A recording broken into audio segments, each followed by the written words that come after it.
Good evening.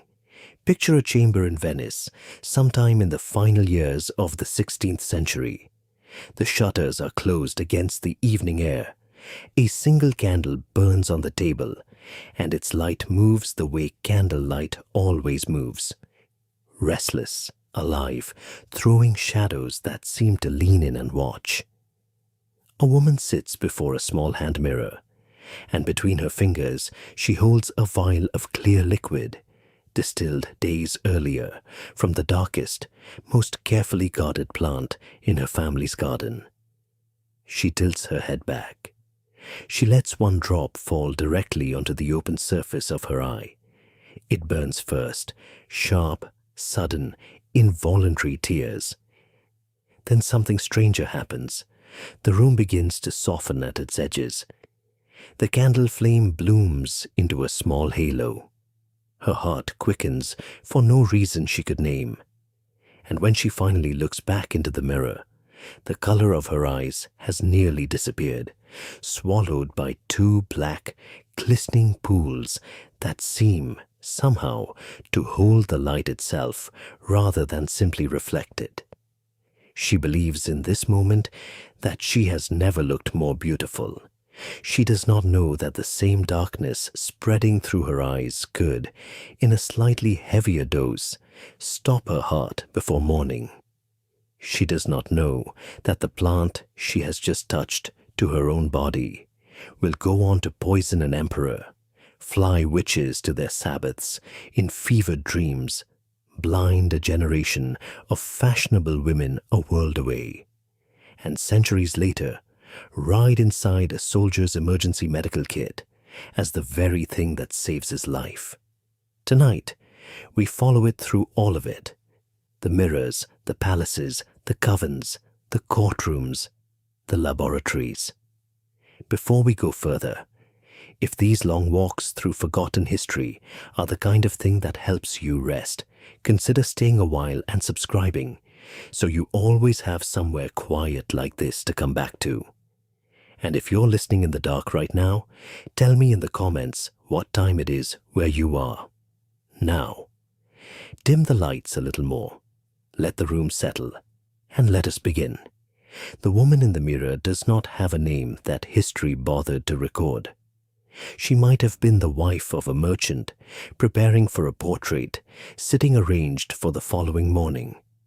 She might have been a young courtesan, cultivating her own private myth. She might simply have been a daughter repeating a ritual her mother had taught her, without ever quite asking where it began.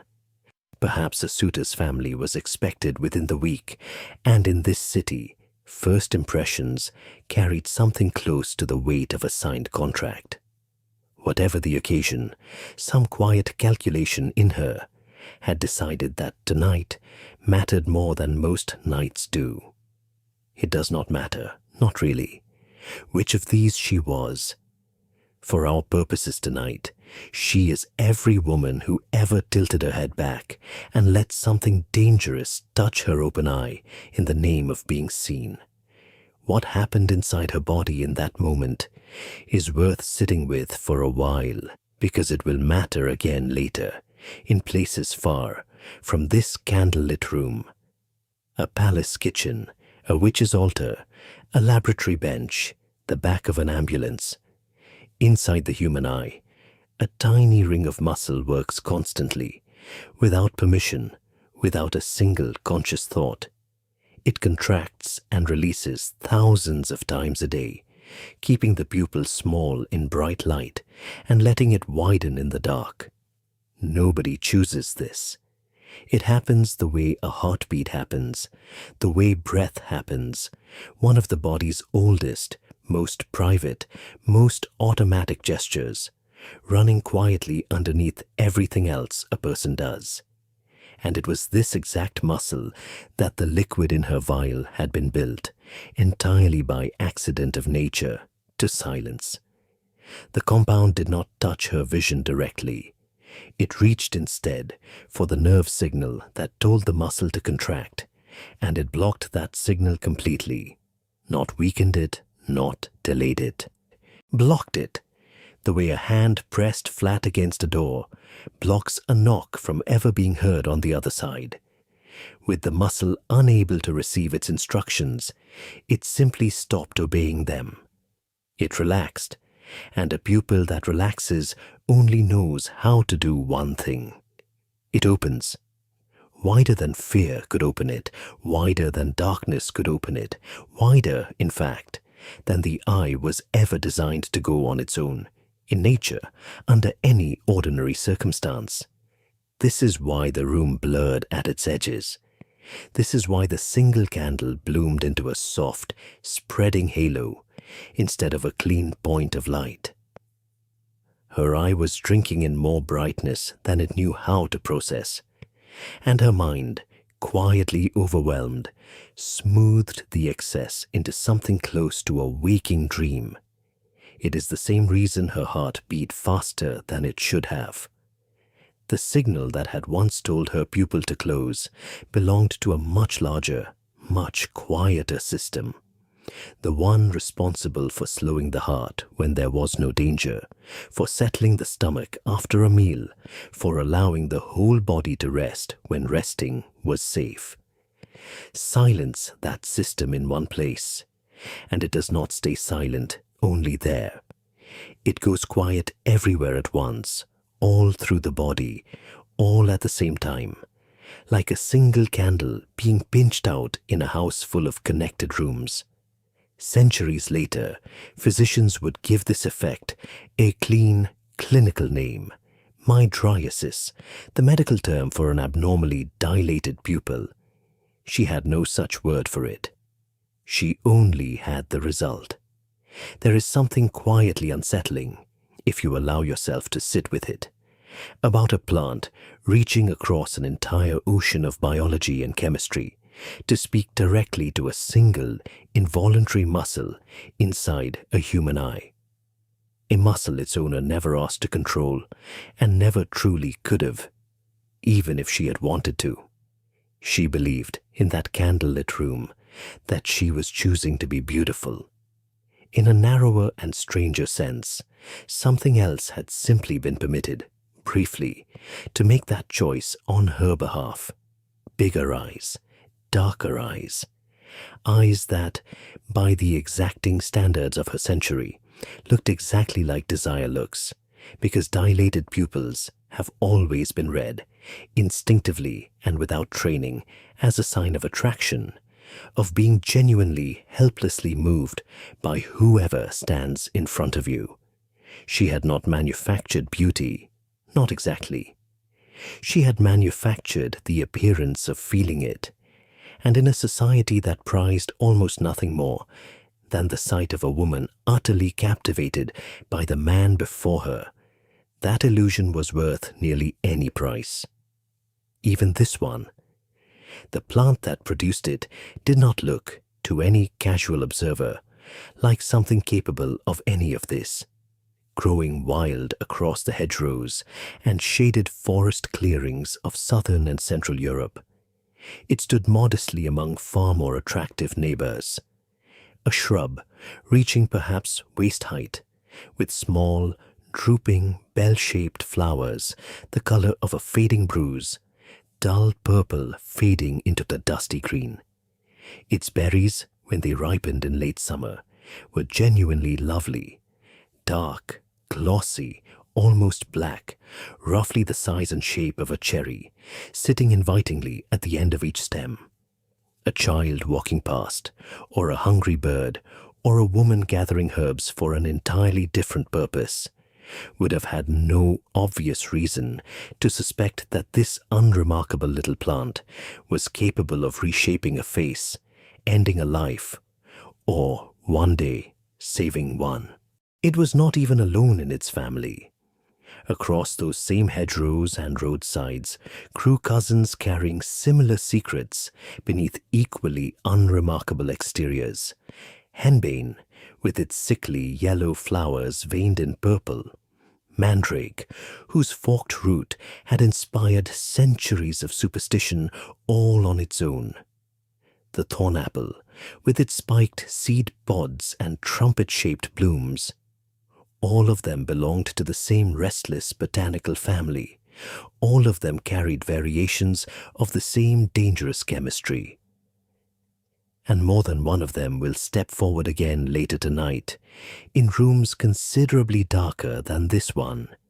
She was far from alone in reaching for it anyway.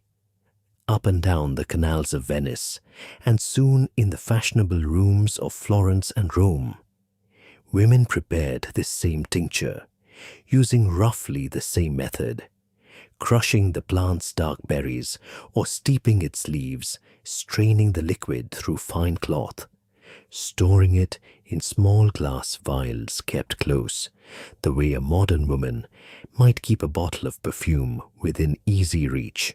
Physicians who should have known better sometimes prescribed it. Apothecaries sold it openly, without hesitation, alongside remedies for fever and toothache. No license was required to purchase it. No warning accompanied the sale. A woman could walk in asking for something to ease a headache and walk out, if she knew the right words to use, with a vial capable of far more than easing anything at all. Painters, whether or not they understood the chemistry behind it, found themselves drawn again and again to the particular luminous darkness it left behind in a sitter's eyes, and captured it on canvas without ever asking what had produced it. This would not remain solely a Venetian secret, or solely the habit of one restless century. The same ritual, essentially unchanged, would travel forward across nearly 300 years, through the courts of France into the drawing rooms of Victorian London and Paris, carried along by a beauty ideal stubborn enough to survive changes in fashion, religion, and government alike. But that part of the story belongs to a later hour tonight. Nobody in this room thought of the vial as a poison. Not tonight. It was a beauty routine. One more small discomfort in a long list of them a woman was expected to pay without comment. The burn faded within a minute or two. The blur at first faded within an hour. And because the harm did not arrive all at once, because it crept in gradually across months and years, almost no one connected tonight's small discomfort to the price that might eventually come due. For some women, the blur that once cleared within the hour began, gradually, to take a little longer each time. Bright daylight grew a little harder to bear than it used to be. And the effect itself, strangely, seemed to soften with repetition, tempting some toward one drop more than the last, and then one more again, chasing a darkness that kept receding just out of reach, even as the quiet cost of reaching for it climbed. None of this happened quickly enough to frighten anyone. None of it happened publicly enough to be discussed. It simply accumulated privately, the way debts accumulate when no one is ever forced to look at the full total at once. A slight dimness at the corner of one's vision, easily blamed on candlelight or fatigue, or simply growing older. A headache dismissed as the ordinary cost of a long evening. None of these small symptoms taken alone ever seemed worth mentioning to a physician, let alone worth connecting to a beauty ritual that had by then become as unremarkable as brushing one's hair. That, in the end, is how most quiet poisons work. Not with a single dramatic collapse, but with an erosion so gradual it never once announces itself as danger. The plant she used to build tonight's illusion had carried two names by the time she was born. And this is worth lingering on. Both of them were entirely true at once. In Italian, women had long called it la Belladonna, the beautiful lady. That was the promise, and on nights like this one, it seemed to deliver exactly what it promised. But nearly 2 centuries after this candlelit room, when a meticulous Swedish botanist named Carl Linnaeus sat down in 1753 to give the entire natural world its permanent scientific names, he reached for something older and considerably colder when it came time to name this plant's genus. He called it Atropa. He was not thinking about beauty when he chose that word. He was thinking of 3 sisters the ancient Greeks believed governed the length of every human life, the Fates. One sister, Clotho, spun the thread of a life into being. Another, Lachesis, measured out its length. And the third, Atropos, carried the shears. She did not negotiate. She did not delay a verdict once it had been reached. Her name meant, roughly, the one who cannot be turned aside. When it was time, she cut, and there was no undoing it, no appeal, no second thread spun to replace the first. Ancient artists rendered her carrying an actual pair of shears, cold, plain and final, a tool with no ambiguity built into its design. There was no version of the myth in which Atropos changed her mind. Educated Italians of this era, and the naturalists who followed them, would have known this myth well. It was old even by the standards of antiquity, carried forward through centuries of art, literature, and half-remembered schoolroom lessons. There is something almost inevitable, looking back, about this particular plant eventually being handed this particular name, as though the connection between them had always been waiting quietly for someone paying close enough attention to notice it. Linnaeus looked at a plant capable of stopping a human heart with little more than a handful of its berries, and he decided that this, not beauty, was its truest, most permanent name. So it entered the official record of science, carrying both identities forever fused together in a single binomial, Atropa, Belladonna, the one who cuts the thread of life, the beautiful lady, death and beauty, filed under the very same heading, because somebody who studied this plant closely enough had understood something the woman at her mirror had no reason yet to consider. That beauty and death were never truly opposite ideas to begin with. They were the same idea, wearing 2 different faces, depending entirely on the dose, the dilution, and the intention behind the hand that prepared it. A single drop, applied with care, borrowed for one evening's illusion of desire. A careless handful, swallowed by a curious child, drawn to a berry that looked, for all the world, like a sweet and ordinary thing to eat. The plant itself never changed.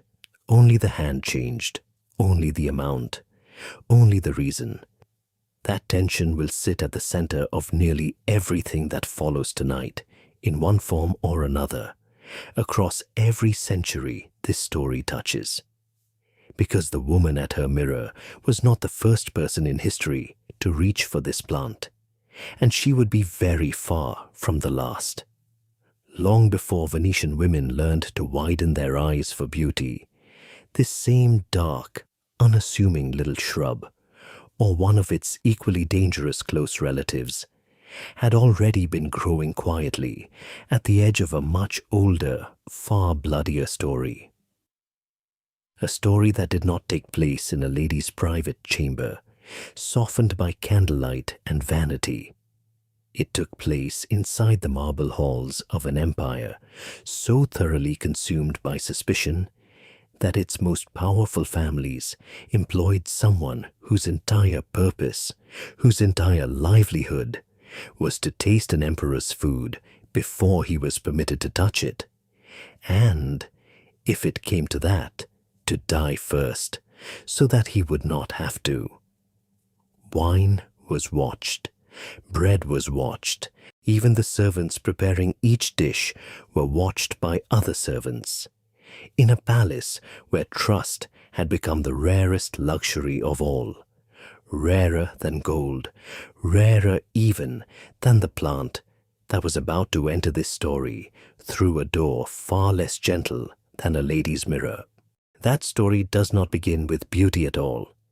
It begins on one particular evening, according to the historians who were writing it all down at the time, when that small, unglamorous safeguard was not quite enough. Rome. The year is 54 AD. In a dining hall on the Palatine Hill, the Emperor Claudius reclines at his table, and in front of him sits one of his favorite dishes, a plate of mushrooms gathered that morning, prepared exactly the way he likes them. He does not prepare his own food. Emperors never do. Beside him stands a man whose entire function at court is to taste everything before Claudius does.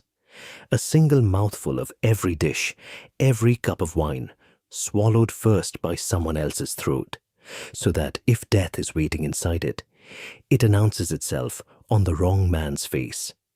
Tonight, it does not. The taster eats, the taster swallows. The taster says nothing is wrong, because as far as he can tell, nothing is. He is not lying. He has simply been given something far more careful than an obvious poison.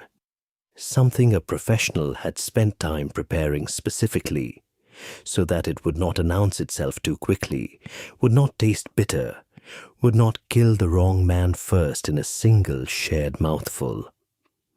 Somewhere behind this dish stands a woman with a very particular set of priorities, and a poisoner whose reputation for exactly this kind of patient, careful work, had already made her one of the most quietly sought-after specialists in Rome. This was simply how an empire like this one operated at this level, by this point in its history. Everyone reclining at that table had made their peace with it, or had learned, at least, to look like they had. Poison in the Rome of the 1st century was not treated the way a modern audience might expect. It was not rare. It was not even especially shocking. It was, instead, one of the most practical and least detectable tools available to anyone with a motive and the patience to use it slowly. A blade left a wound, and a wound demanded an explanation. A blade required proximity, strength, and a willingness to be seen. Poison required none of that. It could be prepared in one room and delivered in another, absorbed quietly over a meal that looked, to any observer, like nothing more than dinner. By the time symptoms appeared, hours later, sometimes days later, the poisoner could be anywhere, could be nowhere near the body at all, could be, in fact, standing beside the corpse, weeping convincingly, entirely above suspicion. This is precisely why tasters existed, not as ceremony, not as luxury, as a genuine, necessary defense against a threat Roman elites took with total seriousness because it had already claimed members of their own families more than once. And this is also why poison across the ancient world and for centuries afterward became associated, fairly or not, specifically with women. A sword required a battlefield and a body permitted to stand on one. A vial required none of that. It required patience, discretion, access to a kitchen or a medicine chest, and the kind of quiet, domestic authority that Roman women, excluded almost entirely from public political power, were nonetheless expected to hold. The very qualities a society demanded of its women, patience, domesticity, invisibility, were exactly the qualities that made poison such an effective and such a deeply feared weapon in their hands. It is worth sitting with how familiar this particular pattern will feel by the end of tonight's story. A society limits how women are permitted to hold power, and then reacts with genuine horror when they find power anyway, in exactly the narrow spaces they were left. This was already an old story, in fact, by the time it reached Claudius's dining table, 4 decades earlier, in the year 418 AD. the first emperor of Rome. Augustus himself, the man who had ended a century of civil war and built an empire meant to outlast him by centuries, died at the age of 75 in a small town south of Rome, with his wife of over 50 years at his side. Officially, it was simply his time. He was elderly. He had been unwell. Nothing about his death, on its face, demanded further explanation. Unofficially, a rumor began almost immediately, and it would not fully fade for 2,000 years. Augustus, according to the Roman historian Suetonius, had grown cautious in his final years. Cautious enough that he had taken to eating only figs he had personally watched still growing on the tree, plucking them himself, trusting nothing that had already passed through another hand. It was, he apparently believed, a reasonably safe precaution. His wife Livia, so the story goes, found a way around it anyway. Rather than tampering with fruit already picked, she is said to have gone straight to the source, smearing poison directly onto figs while they still hung on the branch, in the emperor's own garden, so that when Augustus reached up with his own hand and chose what looked like the safest fruit in Rome, he poisoned himself with his own fingers, believing to the last that he had outsmarted every threat around him. The garden itself would have looked entirely peaceful. Augustus had planted it years earlier as a retreat from the endless demands of running an empire. Perhaps the one place in Rome where he still felt some illusion of control. If the story is true, that illusion was precisely what killed him. Later tellings of the story grow more specific about what exactly Livia used. Belladonna's name attaches itself again and again to this account in the centuries that follow. The same plant, the same dark berries, no longer resting on a woman's own eyes, but smeared invisibly across the skin of a fig. Whether that particular detail is true, whether any of it is true, no historian today can say with real confidence. Suetonius wrote decades after the fact, drawing on court gossip and political rumor in a Rome that had every reason to whisper about the woman who outlived an emperor and lived to see her own son take his place. Livia had motive in the story's telling. Her son from an earlier marriage, a young man named Tiberius, stood to inherit everything. If only Augustus could be persuaded or removed before he changed his mind about the succession. What we can say with more confidence is this: whether or not Livia actually did it, Rome believed she might have. And leaving that particular kind of doubt behind you, the sense that you were entirely capable of murdering an emperor in his own garden and getting away with it, was its own kind of inheritance. It was a legacy passed down quite literally to the woman who would, 4 decades later, stand behind Claudius's poisoned mushrooms. Her name was Agrippina, Augustus's own great-granddaughter, born into a family that never seemed to run short of ambition or catastrophe. When Agrippina was only 4 years old, her father died under circumstances that were, once again, immediately and widely rumored to involve poison. In the aftermath, the small girl who would grow up to become Empress of Rome was raised, in part, in the household of her formidable great-grandmother. That great-grandmother was Livia. History does not record that Livia ever sat young Agrippina down and explained exactly how it had been done, if it had been done at all. It does not need to. Agrippina grew up inside the same palace, absorbing the same lessons in patience, discretion, and quiet self-preservation that had kept Livia alive and influential for over half a century, in a court where almost everyone else eventually fell. Whatever Agrippina learned about survival, She learned first from a woman Rome already suspected of exactly the kind of careful, deniable violence her great-granddaughter would one day be accused of herself. Whether any lesson was ever spoken aloud between them is impossible to know now, and probably beside the point. Some inheritances do not require a single word. They simply live in a household long enough to become instinct.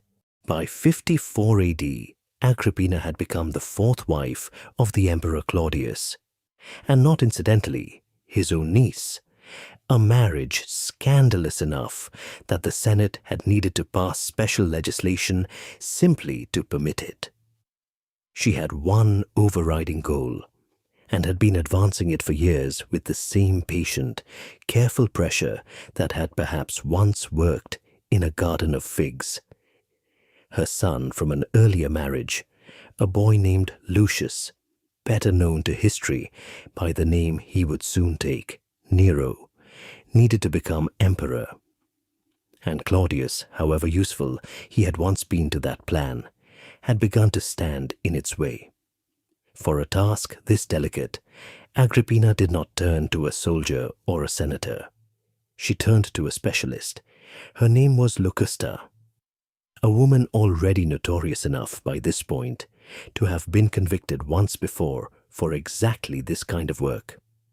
Rome's aristocracy maintained, alongside its tasters and its guards, a quieter, unofficial economy built on exactly this expertise. People who understood plants, doses, and timing well enough to make death look like nothing more than illness. Locusta was, by every account that survives, among the very best of them. What little the historical record preserves of her is almost entirely professional. No physical description survives, no personal details beyond the reputation that preceded and followed her wherever she went. She exists in history primarily as a function, a service quietly rendered, which may be the most fitting detail of all. What happened next comes down to us through the Roman historian Tacitus, writing decades later, and it should be said plainly, no forensic evidence survives from an event 2,000 years old. What survives is a story, recorded by people with their own political loyalties, about a death that conveniently cleared the way for the family that would go on to commission the history in the first place. Bear that in mind. And then let the story unfold the way Rome told it. Locusta's preparation, according to Tacitus, was mixed into the mushroom dish. Claudius's favorite, and therefore the easiest place to hide something he would eat without hesitation, without suspicion, without a second thought. It was served. It was tasted, or believed to have been tasted, and Claudius ate. For a while, nothing seemed wrong. Then, slowly, unmistakably, something did. Claudius grew confused, unsteady. His stomach turned violently enough that, in the frightened scramble that followed, court physicians moved to help him vomit, to purge whatever he had swallowed, before it could do further damage. It was, on its face, exactly the right instinct. One of those physicians reached for a feather, a completely ordinary tool for inducing vomiting, used this same way for centuries in exactly this kind of emergency.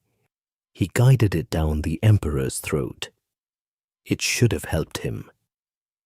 Emptying the stomach in an ordinary case of poisoning can sometimes be the difference between recovery and death, and everyone gathered around Claudius in that moment likely believed they were watching a rescue in progress. Except, so the story goes, the feather was not clean. It had been dipped, deliberately, in a second preparation. A more concentrated dose, some accounts specify Belladonna by name, meant to finish what the mushrooms alone had not quite managed to complete. what looked, to anyone watching, like a physician desperately trying to save his emperor's life, was, if the story is true, the final and most intimate betrayal in the entire plot. Poison delivered not by a stranger's hand, not through food prepared at a careful distance, but directly, physically, by the very person Claudius trusted to help him survive. He died in the early hours of the following morning. Within hours, Nero, 16 years old, adopted by Claudius 4 years earlier, specifically to strengthen exactly this kind of claim, was presented to the Praetorian Guard as the new emperor. Claudius's younger biological son, a boy named Britannicus, was quietly pushed aside. Britannicus did not stay pushed aside for long. Within a year, he too was dead, poisoned, ancient sources agree, at a family dinner, by the same specialist who had served this family so well already. Locusta, remarkably, did not fall from favor for any of it. Nero rewarded her rather than punished her, granted her land, immunity, even, according to some accounts, students to train in her particular expertise, as though a school for poisoners had briefly, officially, operated somewhere within the machinery of the empire. Her fortune held for years. It ran out only when Nero's did, in 68 AD. The emperor who succeeded him had far less use for an imperial poisoner and had her executed. There is something almost too neat about where this story keeps circling back to. The plant that, in a Venetian bedroom, would one day widen a woman's pupils for the sake of being desired, had already, by the 1st century, been pressed into service for something considerably more final. And the botanist who eventually gave that plant its permanent name, a full 1700 years after Claudius ate his last dish of mushrooms, reached, whether he knew this specific history or not, for exactly the right myth. Atropos, the fate who does not negotiate, the one who cuts the thread and does not spin a second one to replace it. Somewhere in the space between a Roman dining hall and a Renaissance dressing room, this plant had already lived out both halves of its own name, desired and feared, worn for beauty and wielded for murder, sometimes by the very same kind of women, sometimes for astonishingly similar reasons. To be seen, to be believed, to survive, or to make certain someone else did not. It is tempting, from a safe distance of 2,000 years, to draw a clean moral line through all of it. Beauty as the acceptable use of this plant, murder as the corruption of it. But the plant itself never drew that line. Only the people holding it did, generation after generation, each one quietly certain that their own reason was the justified one. It would not stay confined to palaces for much longer. Centuries after Locusta's garden closed and her name faded from Rome's memory, this same plant, or one of its equally dangerous relatives, the ones we met briefly in an ordinary hedgerow, would resurface again in a very different setting, in the hands of very different women. Not empresses this time, not women with armies and titles and the ear of a senate, women accused instead of something far stranger than poisoning anyone at all, women accused of flying, Linz, in the Duchy of Austria. The year is 1458. A traveler named Abraham has come here seeking the kind of knowledge polite society pretends does not exist, and quietly, urgently wants explained anyway. He has found a woman willing to show him something most people in this city would rather not know about at all. He is not a fool, and not a man easily frightened. He has traveled through half of Europe, collecting this same strange, half-forbidden knowledge, and has learned, by now, to be skeptical of most of what he is told. This time, he decides he will not simply listen to a story, he will test it himself. She hands him a small jar of ointment, dark and faintly bitter smelling, and tells him simply to spread it across his skin. The wrists, perhaps, or the temples, the places where a pulse beats closest to the surface. She does the same to her own skin without hesitation, as though this were no stranger a routine than washing. Then she waits. What Abraham experiences next, he will later describe in careful, almost scholarly detail, not as a hallucination, not as a fantasy, but as a journey. He feels himself rising, leaving his body behind, traveling across some impossible distance to a place he had wished, only moments earlier, that he could visit. It feels, to him, completely real, in the specific, total way that dreams feel real only while you are still inside them. When it passes, he finds he has not moved an inch. Curious now, and more than a little unsettled, he asks the woman to apply the ointment again while he watches, undrugged himself this time, simply observing from the outside what he has just felt from within. What he sees is far less dramatic than what he felt. The woman does not rise into the air. She does not vanish through the window or dissolve into smoke. She simply collapses quite suddenly onto the floor and lies there afterward, motionless for hours, breathing but entirely unreachable, while Abraham watches over her with no idea what to do. When she finally wakes, she tells him, with complete and unshakable sincerity, a long and detailed account of everywhere she has just been. Abraham's account, preserved from the year 1458, is one of the earliest first-hand descriptions we have of something that would go on to haunt Europe for the next 2.5 centuries. Historians call it the flying ointment, and by the time Abraham encountered it in Linz, it was already an old idea.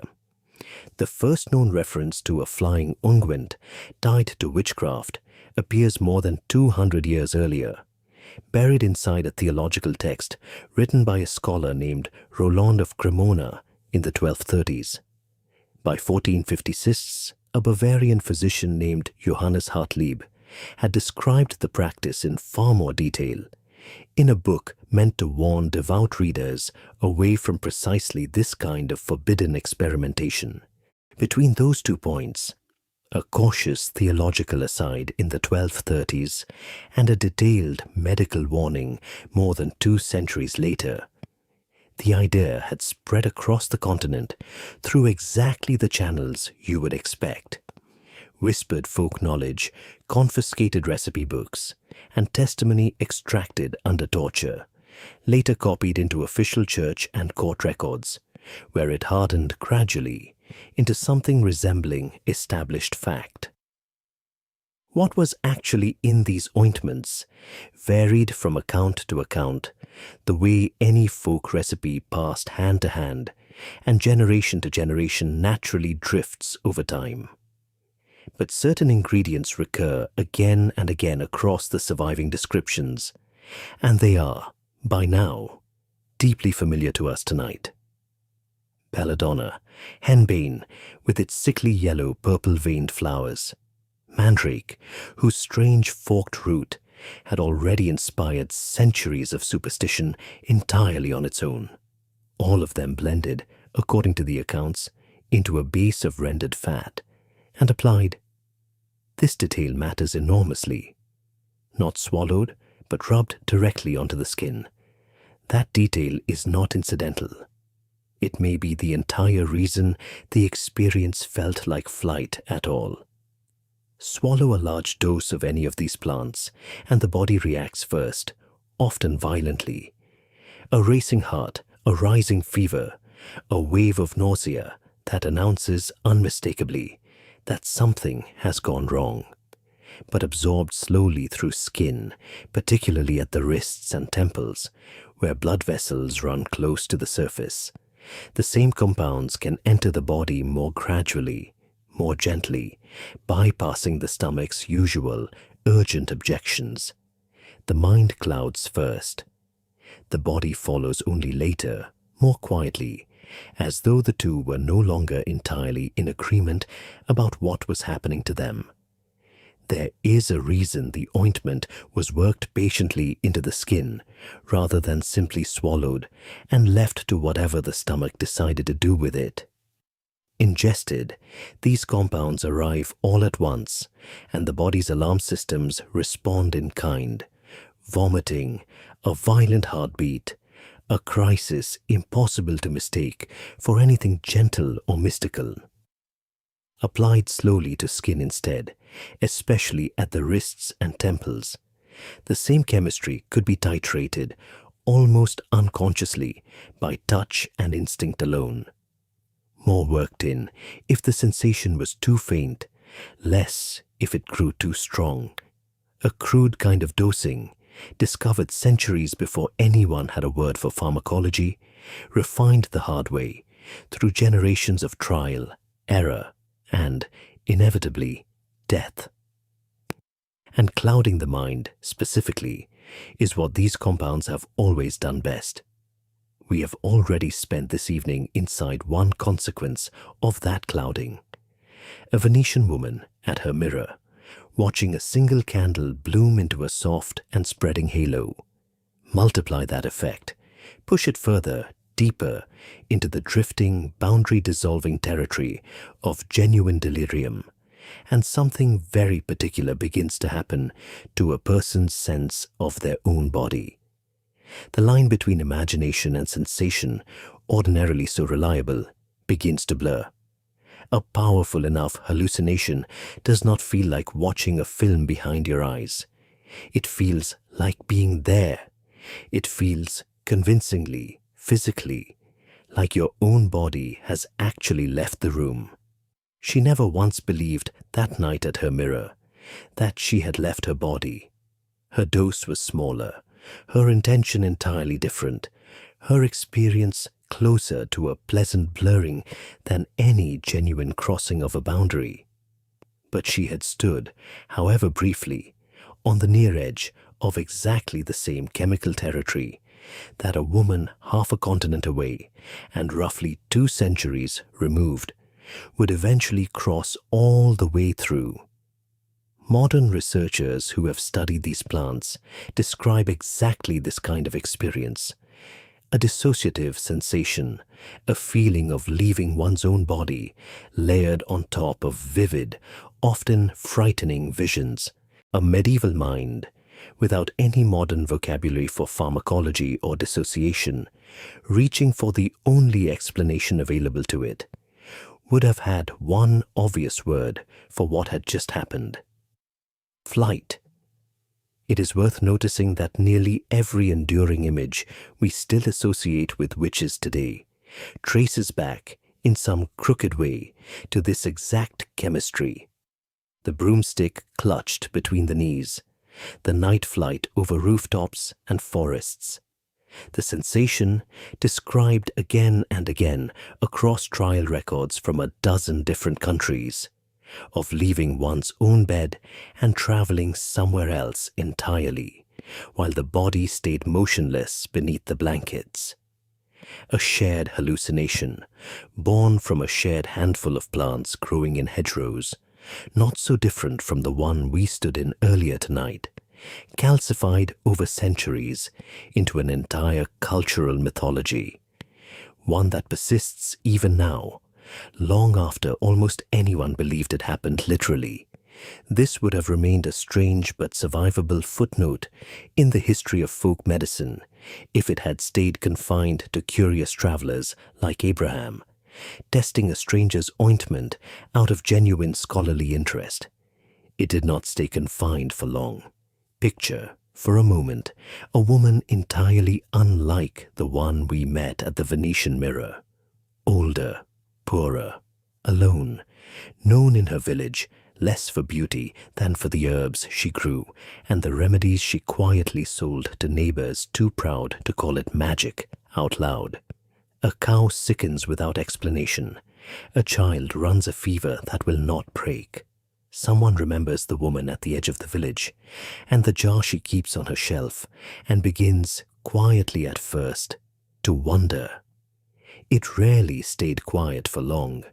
By the height of the European witch trials, roughly between 1560 and 1630, this same ointment, or the mere accusation of it, had become something closer to a death sentence. A woman accused of witchcraft, already isolated, already suspected, already frequently poor, elderly, widowed, or simply unmarried in a world with very little patience for women who did not fit neatly beneath a husband's authority, would be questioned. Sometimes gently, far more often under duress that no modern court would tolerate for a single moment. And here is the detail that should stop you, if you let it. Some of these women confessed, not necessarily because they were lying to end their suffering, though certainly some were. Some confessed because they had in fact applied something very much like this ointment, for healing, for folk ritual, for reasons lost now to history, and had genuinely experienced exactly what Abraham experienced in Linz. The sensation of rising, the sensation of travel, the absolute physical certainty of having been somewhere else entirely. They were not lying about what they remembered. They were simply remembering something a plant had convinced their own nervous system was real. Not everyone was willing to believe the official version of events, even then. In 1563, a physician named Johann Weyer published a book that quietly infuriated much of educated Europe. Weyer had spent years listening to accused witches describe their experiences, and had arrived at a conclusion sharply at odds with the church authorities of his day. He did not believe most of them were guilty of anything beyond illness, delusion, or... And this is the detail that matters most to us tonight. The very real, very physical effects of the plants we have been discussing this evening. Confessions of flight, of Sabbaths, of pacts made with the devil himself, were, in Weyer's careful medical judgment, descriptions of the effects of stupefying, hallucinatory drugs. Not lies, not sorcery, chemistry, centuries before anyone had a word for it. Weyer had backed his claim with case histories drawn from his own medical practice, careful clinical notes on women he had personally examined and found suffering from confusion, not conspiracy. It was, by the standards of 1563, an almost unimaginable thing to argue in print. That the frightened, mumbling confessions filling Europe's courtrooms were symptoms rather than crimes. His contemporaries were not grateful for the insight. His book was condemned by rival scholars determined to defend the trials as necessary and just. His critics suggested, not entirely without malice, that a man so eager to excuse witches must be somewhat unwell himself. It would take centuries more, and the slow, patient rise of an entirely different kind of investigator, before Weyer's instinct was finally taken seriously, not because anyone argued him into it, because chemistry eventually confirmed it. It is worth sitting with how differently this same plant behaved depending on whose hands it was in. In a Renaissance bedroom, it made a woman more desired, and cost her, quietly, over years, a little of her sight. In a Roman dining hall, it made an empress-in-waiting powerful, and cost an emperor his life in a single night. And here, in the hands of women with the least power of anyone in this story so far. No title, no palace, often no husband, no protection at all. The very same plant cost them everything, not gradually, not privately, in public, in a courtroom, in front of a crowd that had already decided, before a single ointment was ever mentioned, exactly what it wanted to believe. No one accused the Venetian woman of consorting with the devil. No one accused Livia or Agrippina of anything worse than ambition, however lethal that ambition turned out to be.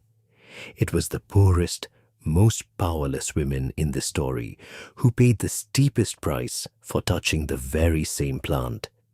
Which tells you, if you are paying attention, considerably more about power than it does about poison. The plant did not change. It never does. Only the hands change, and what the world was already prepared to do to the person holding it. Wealth had bought the Venetian woman a measure of protection that poverty could never afford the healer in the village. A noblewoman's blurred vision was a fashionable inconvenience, whispered about, perhaps, but never prosecuted. A poor woman's trance, witnessed by the wrong neighbor on the wrong afternoon, could become a capital charge within the week. The chemistry inside both women's bodies in these moments may well have been nearly identical. Only the story their society was willing to tell about each of them was different. There is a strange kind of mercy, if you can call it that, in how this part of the story eventually ends. Not for the women who were tried, most of whose names did not survive any better than Locusta's did, but for the plant itself, and for the idea of what it was actually capable of, because somewhere on the other side of the witch trials, a different kind of attention was already beginning to take shape. Quieter, slower, considerably less interested in confessions extracted through fear. A kind of attention that would eventually ask, instead of what a plant could make you believe, what a plant could actually, physically, measurably do. By the close of the 17th century, prosecutions across most of Western Europe had begun slowly and unevenly to decline, not because belief in witchcraft vanished overnight, but because the standard of evidence courts were willing to accept had begun, gradually, to shift. Confessions extracted through torture and delirium started to look, to an increasing number of educated observers, less like proof and more like exactly what they so often were. That attention would take centuries to fully mature, moving in fits and starts through university laboratories, courtrooms, and the private studies of men like Weyer, largely dismissed in their own lifetimes. And before it did, before Belladonna was finally measured, isolated, and understood on its own chemical terms, this story has to circle back one more time to the mirror where it began. Because the beauty ritual we left in a candle-lit Venetian bedroom did not stay in Venice, it did not stay gentle. And by the time it reached its peak, 2 and 3 centuries later, its price was about to come due in full. London, Paris, the middle years of the 19th century. In a bedroom in Mayfair, or just as easily, one in the Faubourg Saint-Germain, the specifics hardly matter. A young woman sits at her dressing table while her maid arranges the last pins in her hair before the evening's engagements. Between the powder and the rouge sits a small, dark glass bottle with a discreet paper label, purchased 2 streets away from a chemist who stocks it as unremarkably as he stocks cough syrup and tooth powder. She does not think of it as anything unusual. Her mother uses one nearly identical. Her closest friends each keep their own. She tilts her head back, exactly the way women have been tilting their heads back for 300 years, and lets a single drop fall. The sensation is familiar enough by now to barely register as sensation at all. A brief sting, a softening at the edges of the room. She blinks twice, checks her reflection, and is satisfied. Her eyes, dark and enormous in the candlelight, will draw exactly the kind of attention she intends them to draw this evening. She has done this perhaps 100 times before. She will do it 100 more before the season ends. It has become, by now, simply one more small step in getting ready. No more remarkable to her than choosing which gloves to wear. The ritual has not changed so much as it has multiplied. What began as a closely guarded Venetian secret, whispered between women who had learned it from their mothers, has by now become something closer to common knowledge, a fashionable habit stocked openly in apothecary shops across two capitals, sold under names that made it sound less like poison and more like cosmetic science. It required no whispered family recipe now, no careful distillation over a candle flame in a private chamber. It required only enough coin for a small bottle, and the willingness, by now almost unremarkable, to accept a little blurred vision as the price of a fashionable evening. 300 years had passed since the woman at the Venetian mirror. The chemistry had not changed at all. Only the scale had. There was a broader aesthetic at work here, one that Belladonna eyes fit into with unsettling precision. The Victorian ideal of feminine beauty prized a kind of fragile ethereal quality, pale skin, a certain delicacy of movement, eyes that seemed larger than life against a face drained of ordinary color. Historians have since noted, with a kind of grim fascination, that some of this ideal drew directly from the visible symptoms of tuberculosis, a disease then killing enormous numbers of young women across Europe. Fashionable society had, in effect, built a beauty standard partly around the appearance of illness itself, and Belladonna's darkened, enlarged pupils slotted into that standard almost too perfectly, a manufactured symptom of a manufactured frailty, purchased voluntarily by women who would have been horrified to actually contract the disease whose aesthetic they were quietly imitating. Belladonna, in truth, was only one entry on a much longer and more troubling list. The same decades that normalized dilating one's pupils with a tincture of deadly nightshade also popularized arsenic complexion wafers, swallowed deliberately for a fashionably pale, luminous skin, and face powders built on lead, worn for years before anyone connected the tremors, the hair loss, and the ruined complexions of aging society. Women to the cosmetics sitting on their own dressing tables. Advertisements of the era, when they bothered to caution against anything at all, tended to warn against imitation products or incorrect application, never against the substance itself. Belladonna did not stand alone as a dangerous beauty secret. It stood inside a culture that had, across an entire century, made a consistent and remarkably casual habit of asking women to trade small, invisible pieces of their health for a look that would last only as long as the evening did. We should return for a moment to something mentioned earlier and then quietly set aside, the slow, cumulative toll this ritual took on the women who practiced it for years rather than for one important evening. It is worth sitting with in full now, because by the Victorian era, an entire lifetime of the habit had become common enough to observe its complete arc, start to finish, in a single woman's face. It rarely began as anything alarming. A slight dimness at the edge of vision, a squint in daylight that had not been necessary the year before, a headache that lifted eventually and was therefore easy to dismiss. What made the harm so difficult to notice and harder still to stop was precisely how patient it was. The eye that had once returned to normal within an hour of a single drop began gradually to need longer, then considerably longer. For some women, the pupils simply stopped fully recovering at all, leaving them permanently with the very look they had once worked so hard to manufacture for a single evening. Except now, it was not a choice, and not flattering, and not temporary. bright rooms became difficult. Reading became difficult. The face in the mirror had gotten exactly what it once asked for, and had not been told the asking would eventually stop being optional.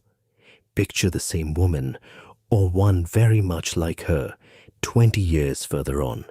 She still keeps the bottle on her table, out of habit as much as vanity now, though she uses it more sparingly than she once did. Not from caution, but because the bright light of an ordinary afternoon has become, for reasons she has never quite connected to anything in particular, difficult to sit in comfortably. She reads less than she used to. She blames her eyes vaguely on age, the way everyone eventually blames everything on age. It does not occur to her, and would not occur to most physicians of her era either, to ask what 30 years of small, deliberate doses might have quietly done to a body that was never designed to receive them at all. Not every physician of the era was quite so unaware. A number of doctors over the decades did publish warnings specifically about the eye drops, cautioning patients and colleagues alike about blurred vision, light sensitivity, and the risk of more serious poisoning from repeated cosmetic use. These warnings rarely traveled as far or as fast as fashion did. A worried doctor's article in a medical journal reached other doctors. A friend's compliment on how striking someone's eyes looked that evening reached every woman in the room. None of this happened to everyone, and none of it happened quickly. That was, in its own way, the cruelest part of the design. A poison that acted instantly would have been abandoned within a generation. A poison that acted this slowly could be handed down, mother to daughter, for centuries, because by the time the cost became undeniable, the habit was already inherited, already fashionable, already impossible to trace back to any single decision anyone could regret in time to change it. By the time a woman noticed what 30 years of small mercies had cost her, she rarely had any single moment to point to and call a mistake. There had been no mistake. There had only been an ordinary evening, repeated many hundreds of times, each one indistinguishable from the last. And it was not only the women applying it deliberately who were at risk. By the middle of the 19th century, extract of Belladonna sat in a great many households for reasons that had nothing to do with beauty at all. Physicians of the era genuinely believed in its medicinal value and prescribed it in carefully measured doses for neuralgia, the sharp, burning nerve pain that had few other reliable treatments available at the time. A small tin or paper packet of the extract, dark and unremarkable, might sit on a shelf in the family's medicine chest for weeks after the person it had been prescribed for no longer needed it, forgotten, unlabeled in any way a small child could understand as a warning. In 1845, a New York physician named H.M. Gray published an account of exactly this kind of household accident, one among many such cases quietly filling the medical journals of the era.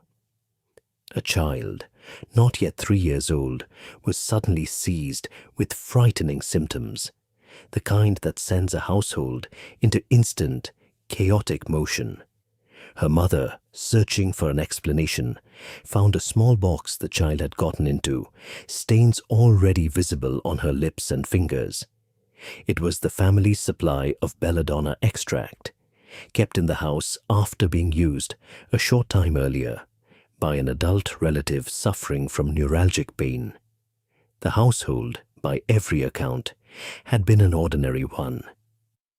Nothing about that morning had suggested danger, and then, within what must have felt like no time at all, a healthy child had become a frightened, disoriented one, and a mother who moments earlier had been attending to some entirely unremarkable domestic task was searching desperately for an explanation. As near as anyone could determine afterward, the child had swallowed somewhere between 8 and 12 grains, a substantial dose for an adult, let alone a body that small. What follows in cases like this one is a race that 19th century medicine was not always equipped to win, recognizing the specific pattern of symptoms quickly enough, understanding what had caused them, and intervening before the dose already absorbed did damage that could not be undone. Some children in cases like these recovered fully, given time and the right care. Others did not. The medical journals of the period are, quite deliberately, full of exactly these accounts, not as sensational stories, but as warnings written by physicians who had seen enough of them to want the next doctor, faced with an unexplained, terrified toddler and a stained little box on the floor, to recognize the pattern immediately rather than losing precious hours guessing. Dr. Craze's account was not remarkable for being unique. It was remarkable, if anything, for being one of dozens like it published across American and European medical journals throughout the middle decades of the century. A steady, unglamorous drumbeat of near misses and tragedies, almost never making it into the newspapers the way a dramatic poisoning trial would have, because there was no trial and no accused. There was only a shelf, a curious child, and a substance that had never been designed with either curiosity or childhood in mind. This was never really about one child, or one household, or one careless shelf. It was a pattern repeating itself, quietly, across an entire century, in a culture that had normalized keeping a genuinely lethal plant extract within easy reach of curious hands, for reasons that ranged from treating pain to manufacturing beauty, and had built almost no safeguards around either use. Compare this for a moment to a dining hall on the Palatine Hill, roughly 18 centuries earlier. Rome had understood with total clarity that poison was a genuine and constant threat, and had built an entire elaborate apparatus around defending against it. Tasters standing beside every emperor's plate, watching for the smallest hesitation, prepared to die first so someone more important would not have to. It was not a subtle system. It was not an accident. It existed because Roman elites knew exactly what they were afraid of and organized their households accordingly. Every guest at that table understood, without needing to be told, that they were surrounded by people with both the motive and the means to kill quietly, and had built their entire domestic architecture around that understanding. Victorian London and Paris, by contrast, kept their poison in the medicine chest, unlocked, unlabeled, sitting beside the cough remedies and the headache powders, because almost no one thought to be afraid of it at all. This was not medicine that announced itself as dangerous. It was medicine that worked, mostly, exactly as intended, for the person it had been prescribed to. Quietly effective, quietly present, quietly forgotten the moment it was no longer needed. No one stood beside the family dinner table tasting the soup. No one needed to. The threat, as far as anyone in that house understood it, simply did not exist, right up until the moment a small child proved, in the most frightening way imaginable, that it had been there all along. The danger, in other words, had not gotten smaller in the 18th centuries between Claudius's dining table and a New York nursery.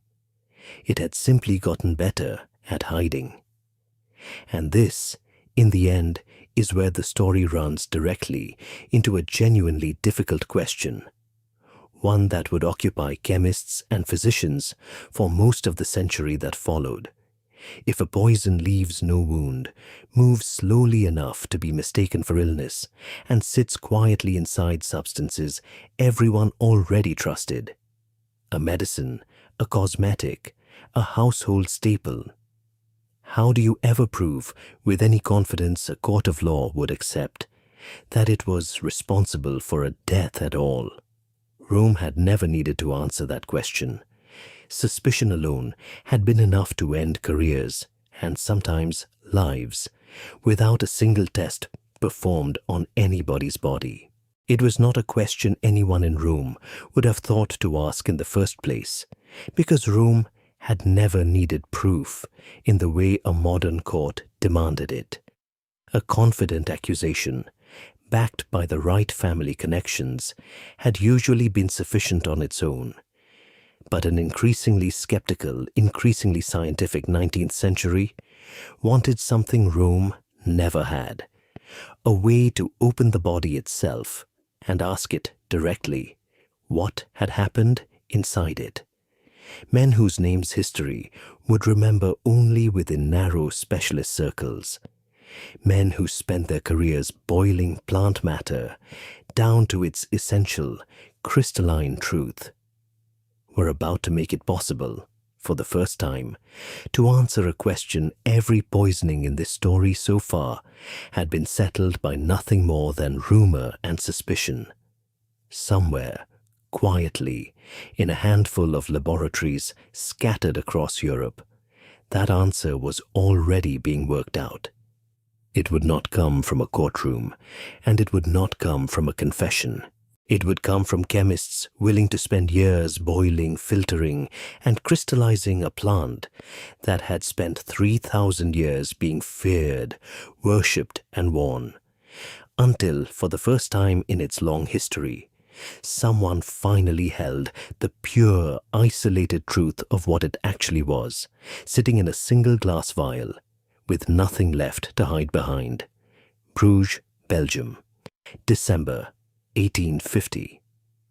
A wealthy count named Hippolyte de Beaucamp has a problem, and the problem is money, specifically the fortune his wife stands to inherit, currently held just out of reach by her brother, a mild, unremarkable man named Gustave Fourny. The Count has spent months, by some accounts, teaching himself the extraction of a particular plant poison in a makeshift laboratory in his own chateau. He is not a chemist by training. He is a nobleman with debts and a grudge, working from books and raw determination, in a country house turned briefly, secretly, into something resembling a criminal's laboratory. On the night in question, Gustave comes to dinner. He does not leave it alive. Whatever happens at that dinner table happens quickly, and by the time it is over, Gustave Fourny is dead, his face and clothing marked in ways that immediately strike everyone present as deeply wrong. The household staff notice. The local authorities are summoned before the night is finished. The Count is arrested almost immediately. Suspicion in this case arrives quickly and confidently. Proof does not, because the poison the Count is suspected of using is not a metal, not something that leaves a residue a chemist can simply weigh and measure. It is an alkaloid, nicotine, in this instance, distilled with grim patience from tobacco leaves. And in 1850, a substantial number of respected chemists would have told you with total professional confidence that identifying a plant alkaloid inside a dead human body was simply not possible. Metals stayed put. Organic compounds, chemists believed, broke down too quickly, blended too thoroughly into the body's own tissue to ever be pulled back out again and shown to a jury. A young Belgian chemist named Jean-Servais Stas did not accept that answer.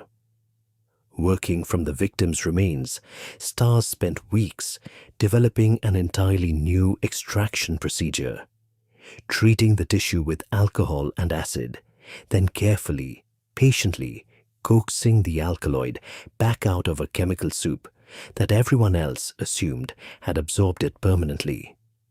It had never been done successfully before. He did it anyway, and what he pulled out of Gustave Fournier's body was unmistakably, provably nicotine. The Count was convicted, but the far more lasting legacy of that trial was not a single conviction. It was a method, refined a few years later by a chemist named Friedrich Julius Otto, into what the field would come to call the Stars-Otto process, still recognizable in its essentials in toxicology laboratories today. For the first time, chemistry had a reliable way to reach into a body months after death and pull an invisible plant poison back into the light. Within years, the same extraction procedure was being applied to exactly the substance this story has been following all evening. A body suspected of atropine poisoning no longer had to rely on a physician's educated guess about symptoms that could, after all, resemble a dozen other conditions. The alkaloid itself could now be pulled from stomach contents, from organ tissue, from the residue in a suspicious bottle, and held up undeniably as physical evidence. The New York toddler from the previous hour of this story, and the countless quieter cases like her filling medical journals across 2 continents, had occurred in an era when a family's grief and a doctor's suspicion were essentially the entire investigation. Within a generation, that would no longer be true. This is, at last, an answer to the question this story has been circling for hours now. Every poisoning we have discussed tonight, Livia's rumored figs, Locusta's mushrooms, a Nightshade blinded Victorian gentlewoman, a toddler with stained fingers and a stolen box, had been, until this moment, essentially unprovable in any way a courtroom could rely on. Suspicion, motive, a body that happened to die under convenient circumstances. This was the entire toolkit available to accusers for the better part of 2,000 years. Stas's method did not solve every case retroactively. It could not reach back through the centuries and test what remained of Claudius. But it marked the moment the balance of power finally, irreversibly, began shifting away from rumor and toward evidence. None of this happened in a vacuum. A generation before Stas ever touched Gustave Fournier's remains, a Spanish-born chemist named Mathieu Orfila had already spent decades trying to drag the entire study of poison out of superstition and folk wisdom and into something resembling genuine science. As chair of legal medicine at the Sorbonne in Paris, Orfila wrote what became the field's founding text, systematically cataloguing poisons by their effects and establishing against considerable resistance the basic principle that a poison had to actually enter the bloodstream to do its damage, rather than simply being present somewhere nearby. Orfila's career was not without its critics or its theatrics. He was known, on occasion, to exhume bodies himself in pursuit of a disputed case, determined to let the evidence speak for itself, rather than accept the word of a rival expert. But his central achievement was less about any single dramatic exhumation, and more about something quieter and more permanent, convincing an entire generation of physicians, lawyers, and judges that poison was not a mystery to be argued about, but a fact to be measured. He built essentially the intellectual scaffolding that a chemist like Stas would eventually need in order to know what he was even looking for. Britain built its own version of the same movement. A physician named Alfred Swain Taylor spent much of the mid-19th century turning forensic medicine into a respected courtroom discipline in its own right, testifying case after case and publishing a textbook that would remain the standard reference for British toxicologists for generations after his death. His successor, Thomas Stevenson, carried the same work forward into the century's final decades, called in as the expert witness whenever a British courtroom needed someone to explain, in language a jury could follow, exactly what a dead body was quietly still capable of confessing. This new capability arrived into a society already primed to want it badly. Newspapers of the era covered poisoning trials with the same appetite modern audiences bring to any true crime story, and a steady undercurrent of public anxiety ran beneath the coverage. The uneasy sense that anyone, a spouse, a servant, a trusted physician, might be quietly capable of exactly this kind of invisible violence. Forensic toxicology did not simply solve individual crimes. It offered an anxious century, something close to reassurance. The promise that even the most patient, most carefully hidden poisoning would not, any longer, get away with itself forever. Atropine itself, the specific alkaloid at the center of tonight's story, was not the compound that first proved this new method's worth. But it did not stay untouched for long. Once chemists understood that any plant alkaloid could, in principle, be extracted, purified, and positively identified, Belladonna's specific chemistry became a matter of years, not mysteries. That chemistry, as it happened, had already been quietly underway for decades, on a separate but converging track. Not investigators trying to catch a poisoner after the fact, but chemists trying to understand a plant on its own terms, for reasons that had nothing to do with any courtroom at all. Both tracks were, in the end, chasing the same fundamental prize: certainty in place of legend.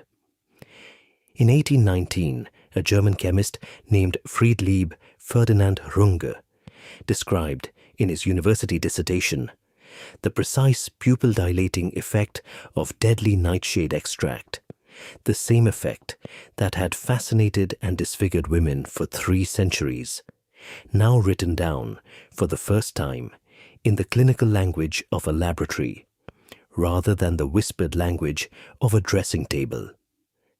Runge had not yet isolated the substance responsible.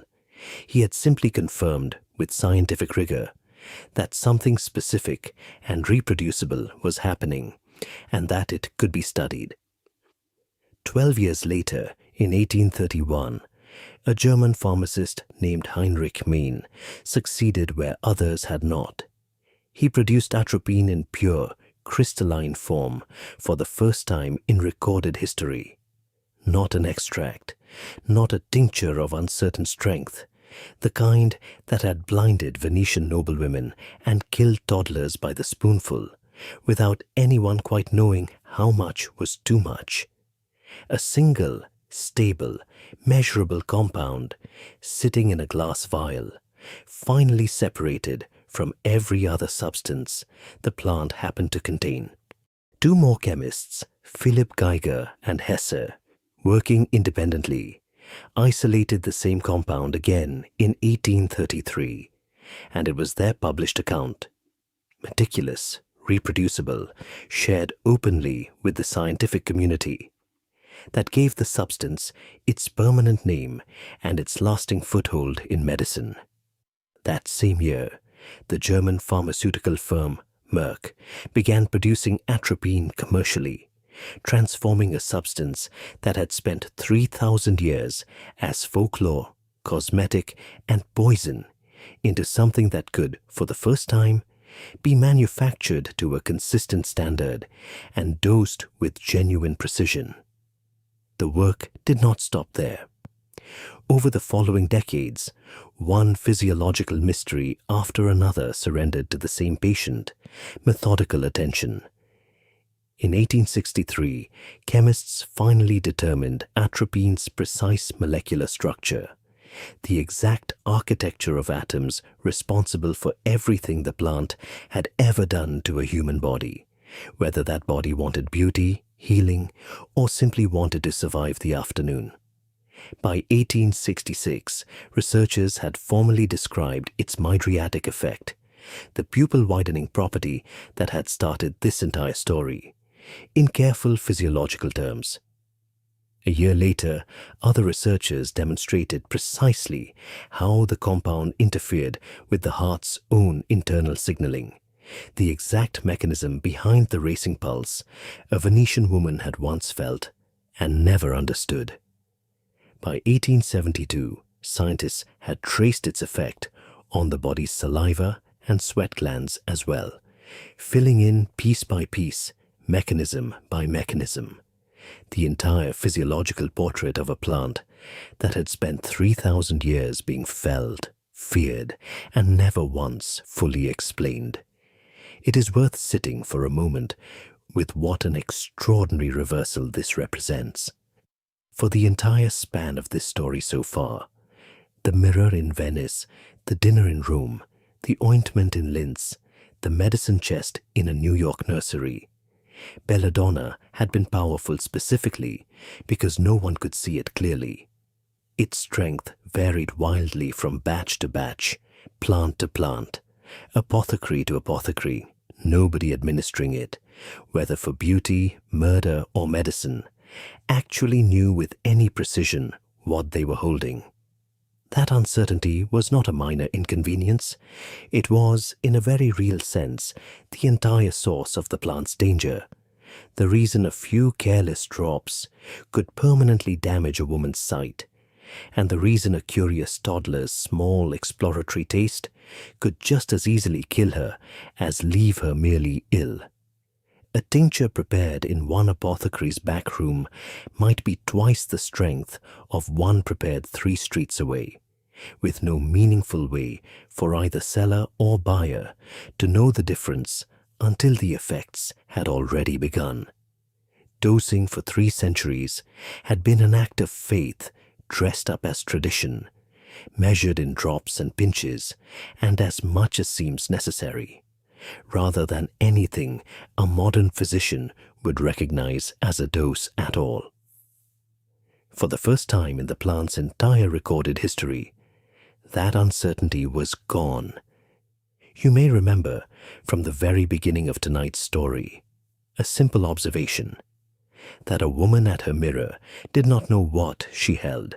She did not know the plant would poison an emperor, or fuel a witch trial, or blind women for generations, or one day save a soldier's life on a battlefield that did not yet exist. By the middle of the 19th century, for the first time in 3,000 years, someone finally did know. Not a rumor, not a legend passed down through frightened court gossip or a half-remembered folk recipe. An actual, measurable, repeatable fact, written down in a laboratory notebook and confirmed independently by more than one chemist working in more than one city. Not everything. The plant still had secrets left to give up, and would keep giving them up for another century and more. But the fundamental shape of the thing, the precise chemical identity of what had haunted, beautified, and killed for so long, had finally been pulled out of legend and folklore and set down, cold and exact, on a laboratory bench. Knowing what a thing actually is turns out to be the first necessary step before you can ever hope to control it deliberately, rather than simply surviving it by accident. And control, precise, deliberate, measured control, was exactly what the next chapter of this story would require. Because once a substance can be purified to an exact, repeatable standard, and detected reliably inside a living or a dead body, it stops being merely a danger to guard against. It becomes something else entirely, a tool that a trained hand, working in full knowledge of exactly what it is holding and exactly how much of it is present, can begin to use on purpose. Not to seduce, not to murder, not to fly, but to heal. That transformation would not happen overnight, and it would not happen without a great deal of caution earned the hard way, across 3 centuries of exactly the harm we have spent this evening tracing. Every lesson from every earlier hour of this story, every blinded eye, every poisoned emperor, every woman condemned for a chemical reaction she never chose to have, would have to be paid for, in a sense, by the caution and precision that finally made the plants safe enough to approach on purpose.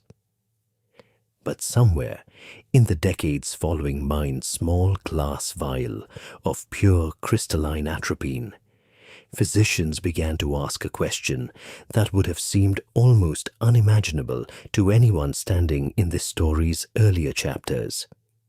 An eye surgeon, preparing to examine the delicate interior of a patient's eye, needed a reliable way to hold the pupil open for the length of an examination.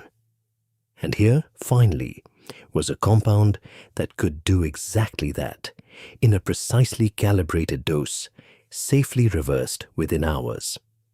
A surgeon preparing a patient for an operation needed a way to keep the body's own reflexes from complicating a procedure already dangerous enough. And here was a compound capable of quieting exactly those reflexes on command in a measured amount that would wear off long before it caused any lasting harm. Not, how do we survive this plant?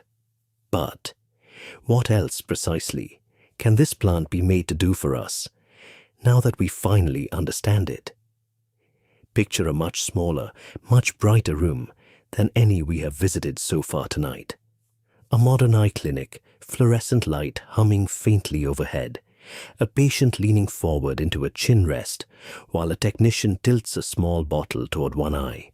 This might sting for a second, the technician says, in the same practiced, reassuring tone used in 10,000 identical rooms, on 10,000 identical mornings, all over the world. The drop falls. It stings briefly, exactly as promised.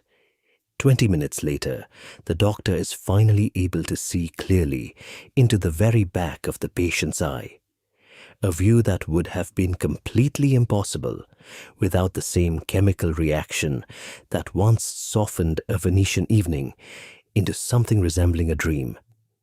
The first answer came from the very place this story began, the eye.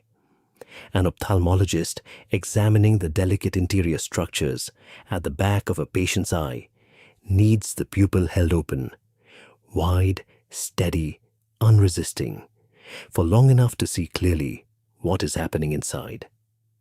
For most of medical history, this was simply impossible.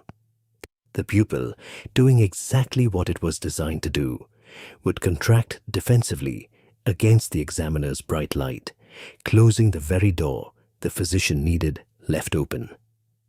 Atropine solved this precisely, elegantly, and on purpose. A single, carefully measured drop, and the same muscle that had once relaxed involuntarily for a Venetian woman's evening of vanity, now relaxed deliberately under a physician's control, for exactly as long as the examination required, and not one moment longer. The dose was known, the duration was known. The patient understood, before it ever happened, precisely what to expect, and precisely when it would end. Every quality that had made Belladonna dangerous for 3 centuries, its unpredictability, its silence, its capacity to act on a body without that body's informed consent, had been engineered out of it entirely. What remained was simply useful. Ophthalmologists still use it today, in eye exams performed in ordinary clinics, in ordinary towns, on patients who have never heard the word belladonna, and would likely be unsettled to learn what, exactly, is being placed in their eyes. It is, by now, one of the most unremarkable tools in an eye doctor's cabinet. The same compound that once left women permanently light-sensitive from careless, unmeasured use now protects other patients' vision entirely, precisely because someone finally learned to measure it. This is, in the end, the single thread connecting every entry on medicine's side of this story. Not a different chemical, not a different plant, not even fundamentally a different action inside the body, but the presence of something that had never once been present in 3,000 years of this story before now. Informed consent, precise measurement, and a trained hand willing to be held accountable for exactly what it was doing. A Renaissance woman guessing at a tincture's strength, a poisoner counting on that exact same uncertainty, a curious toddler with no understanding of danger at all. None of them had access to the one ingredient that finally made this plant safe enough to become medicine. Not caution alone, not scientific understanding alone. Both together, applied by someone who could be named, trained, licensed, and held responsible if something went wrong. The eye was only the beginning. Surgeons preparing a patient for an operation face a quieter, less visible problem. The body's own reflexes, still fully active even under anesthesia, generating saliva and mucus that can complicate an already delicate procedure. A compound capable of temporarily, reversibly quieting exactly those secretions. The same glandular response scientists had mapped back in 1872, chasing down one of Belladonna's many hidden effects, became a standard part of the anesthetist's toolkit, administered before countless operations to keep an airway clear and a procedure uncomplicated.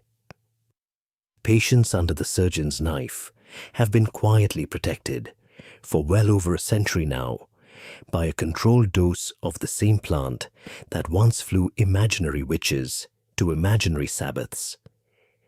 There was a third path as well, quieter than the other two, that unfolded across the same decades.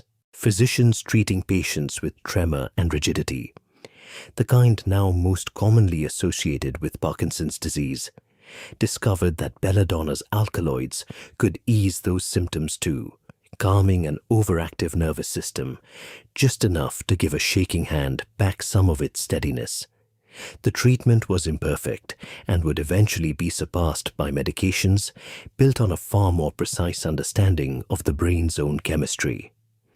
But for the better part of a century, doctors reached for essentially the same plant that had once terrified an entire continent of witch hunters, now measured out by the milligram, to help a patient hold a cup of tea a little more steadily. Atropine was never the plant's only useful gift either. Its close chemical cousins, scopolamine and hyoscyamine, drawn from the very same alkaloid family, went on to their own separate medical careers. Scopolamine patched behind the ear to calm the inner ear chaos of motion sickness. Hyoscyamine prescribed for the cramping, unpredictable pain of certain digestive disorders. The same 3,000-year-old plant, understood at last down to its individual molecules, turned out to contain not one useful medicine, but a small family of them, each suited to a different, very ordinary kind of human suffering. Then there is the heart. Atropine's most dramatic modern use returns, in a way, to the very mechanism that made it so lethal in Claudius's dining hall. Not reversed exactly, but redirected. The compound works by blocking a specific nerve signal, the one responsible for slowing the heart when the body is at rest. In a healthy person poisoned without their knowledge, that blocked signal sends the heart racing dangerously out of its normal rhythm, one part of a cascade that, in a heavy enough dose, can kill. But in a hospital bed, in a patient whose heart has for some medical reason begun beating dangerously slowly, a rhythm that, left uncorrected, threatens its own kind of death, that exact same blocked signal becomes the intervention that saves a life, A trained hand, a measured dose, a monitor tracking every heartbeat as it happens. The same chemical action that helped end an emperor's life, deliberately harnessed under careful watch to keep someone else's heart from failing. It is, when you sit with it, one of the strangest kinds of mercy in all of medicine. A drug whose entire value lies in doing precisely what once made it feared, just aimed, this time, in the direction of survival. And then, finally, there is the promise made at the very beginning of tonight's story. The soldier and the emergency kit and the battlefield that did not yet exist when a Venetian woman first tilted her head back toward a mirror. This particular use did not emerge from ophthalmology or anesthesiology at all, but from the darkest edges of 20th century warfare. Nerve agents, compounds engineered specifically to attack the nervous system's own chemical signaling, were developed and stockpiled by multiple nations across the 20th century, and the same mechanism that made atropine useful in an eye clinic made it, almost by chemical accident, one of the only reliable defenses against them. Certain chemical weapons work by overwhelming the body with exactly the opposite problem atropine solves, an excess, rather than a blockage, of the same nerve signal, flooding the body until breathing itself becomes impossible. Atropine, given quickly and in sufficient quantity, directly counters that flood, which is why military forces around the world, for decades now, have carried it into the field as a first line of defense against nerve agent exposure. Soldiers are trained to carry auto-injectors, spring-loaded devices requiring no medical training to use correctly, designed so that in the worst possible moment, with no doctor present and seconds mattering more than they ever have, a single practiced motion can deliver exactly the dose a poisoned body needs to survive long enough for real help to arrive. The danger became acute enough across the tensions of the 20th century that entire militaries built standard issue protocols around exactly this compound, training service members by the millions in a single practiced motion that could mean the difference between life and death in the worst few seconds of their lives. The plant that once poisoned an emperor now rides into combat zones specifically to counter poison. It sits today on the World Health Organization's list of essential medicines, the short, carefully considered catalogue of drugs judged indispensable to any functioning health system on Earth.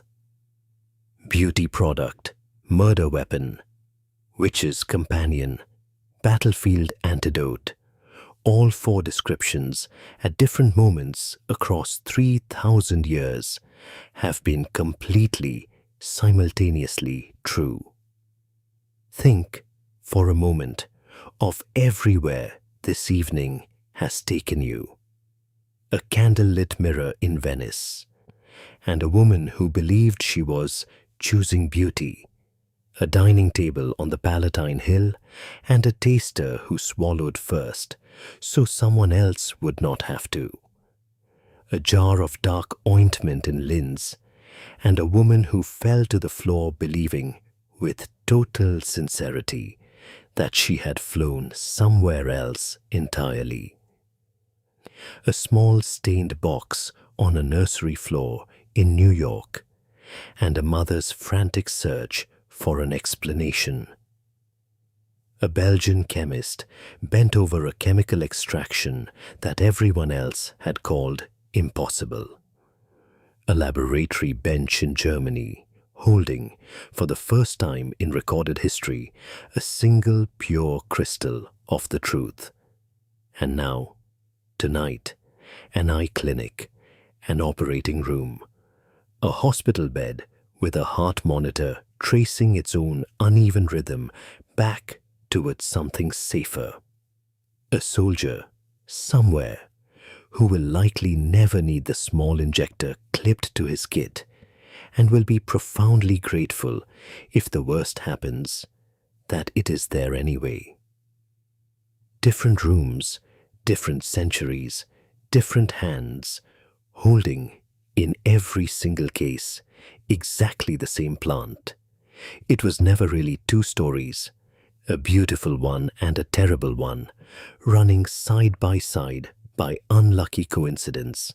It was always a single story, about a single, unremarkable-looking shrub growing wild in hedgerows most people would walk straight past without a second glance, and about what happens when human beings are given something powerful enough to heal and harm in equal measure, and left to decide, generation after generation, which one they were reaching for.